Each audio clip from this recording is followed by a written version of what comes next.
girl Naniki Amwating.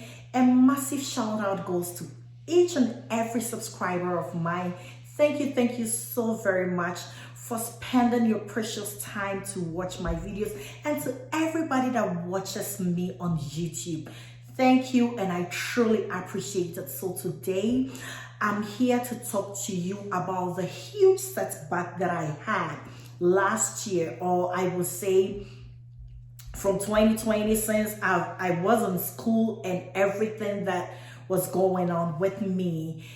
So what happened was, in 2020, I decided to go to cosmetology school. And before I went to cosmetology school, the reason behind it was I've always loved to be a beauty therapist.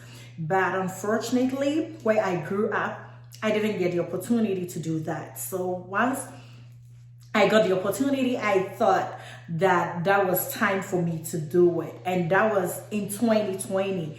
So before then too, I had decided to go natural with my hair, because before I was doing relaxes, and then I made a change of mind when I was pregnant with my little girl, because I wanted to be a good example to her, like a role model. So that's the reason I went.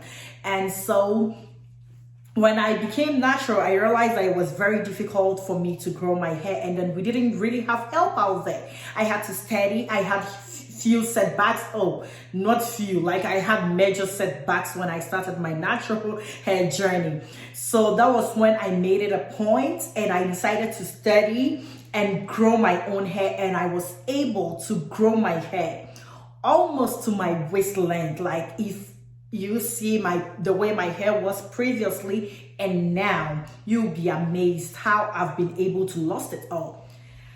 I want to come across with this. I have a friend who always tells me that no, because you've got the hair, that's why your hair grows. And there is something that I always tell her, that let me tell you, it does not matter the genetics, it does not matter how well your hair grows. If you do not take care of your hair, you're not going to see the length. That's something that I always tell her. But now I think this is a good example for her. If she's watching me, this is a good example, because if you look at my hair from 2020 and you see my hair now, you go like, oh wow. And even at this point, this one that you're seeing is a recovery. So you can see that it was worse. So that is what I'm trying to say, that it does not matter your genetics. You are supposed to take care of your hair, especially me being a cosmetologist right now, and then experiencing with different hair and seeing the different troubles people sit in our chair and then they talk about. You see, like even the Caucasian hairs, someone could have a long hair, but for instance, if they are doing color and they are not doing the appropriate thing to maintain their hair, they can lose it all. So that's the whole thing. If you don't take care of your hair, you can lose it all. And that is what happened to me last year. So what happened? Because of school, for me, I thought protective hairstyling was the right thing to do. And little did I know that I was doing it too much. You know, as they say, too much of everything is bad. That is what I did. I was doing a lot of braiding, and for me, like, I thought it was convenient, and hey, like, it was convenient for me. So I kept doing it. I take a braid out and then I go in with another braid. And during that time, you could see from even my videos that every time that I did a video, I had braids on. And that was because of school. It was convenient for me. But what I did not realize was, because of that, I've actually said it in one of my videos about when we do all these braids, how this hair competes with the moisture that our hair is supposed to be. It competes with our hair for moisture. So that is one thing that happened to my hair. My hair became so dry to the point that it was breaking. But for me at that time, I was like, oh, it's a hormonal thing, because at first, I thought maybe because I had a child, like a baby. At that time, my baby was about 18 months, so I still thought maybe this is all, postpartum shedding and all that. So I could see my hair falling out, But for me, I thought it was just my hormones, trying to balance itself, and all the things that we go through as women with our hormones. So that is one thing that also deceived me. So every time I saw the hair falling out, I never thought that it was my ends that was breaking off like that. So finally, I had to sit in somebody's seat, because of the pandemic too, I couldn't go to my regular stylist, because after the pandemic, anytime I called in, she wasn't there. She couldn't recover. So that was also another thing. So I just go to school, and sometimes I just let my friends check my ends. That's one thing that I also always say, that make sure that you have a professional on top of your head to check your ends for you, because over the years that I was able to grow my hair so beautifully, I always had a professional on top of my head. Even though I did all my treatments and everything in the house, every 3 months I sat in her seat for her to check my ends for me and clean it, and therefore my hair grew so beautifully. And the moment I stopped that, I lost it all. So that was one thing. Excessive protective hairstyling. Like I've said in one of my videos, that make sure that your protective hairstyles does not turn to be a damaging hairstyle. And that is what happened to me. And the second thing too was stress.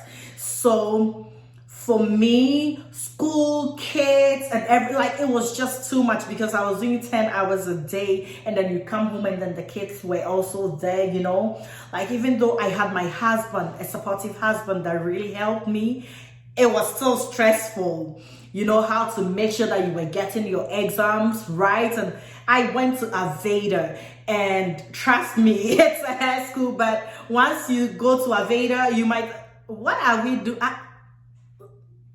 You'll be amazed. You have to study. It's a lot of work. You need to study.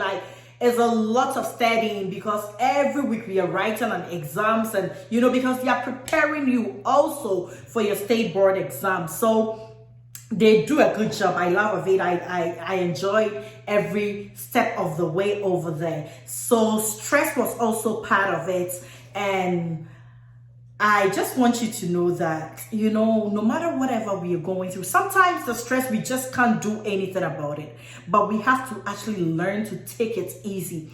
There are certain measures that I have taken to help with my stress, and I'll be sharing with you going forward. So I want you to look forward to see the different videos that I'm going to make, because now I've told you how I lost this excessive protective hairstyling and stress. It made me lose everything. But I'm also going to show you how I've been recovering since October, the different things I've been doing, and where I started from and where I've reached. You'll be amazed. The different things that I'm doing, I'm going to share with you. So if you're over here and you're watching me, and you've also hit the rock, you've had a huge setback, and you're trying to grow it, you can join me, and then we can all grow it together. And if you're over here too, and something else caused your hair to break and cause you to lose your hair, you can also share with us and tell us the different things you're also doing. This is a community. That is one thing I love about YouTube. It's a community, and we can all learn from each other. I love you. Always remember that I'm here to spill it all. I'm here to share with you. I'm here to give you all the love and all the support for all of us to grow our hair. Like I said, it's an exciting year, and I can't wait to see the end of the year, because that's when we're going to see where we started from and where we've reached. As you go through the week, do not forget that our God is King of Kings. He's the Lord of Lords. Without him, we are nothing. Hold on tight to him and let him lead the way for you. If you're also watching me and you've not subscribed to this channel, please do not forget to subscribe, and also hit the notification bell button so that anytime I post a video, you will see it. Watch out, more is coming. I love you. Bye. Have a blessed and a wonderful week.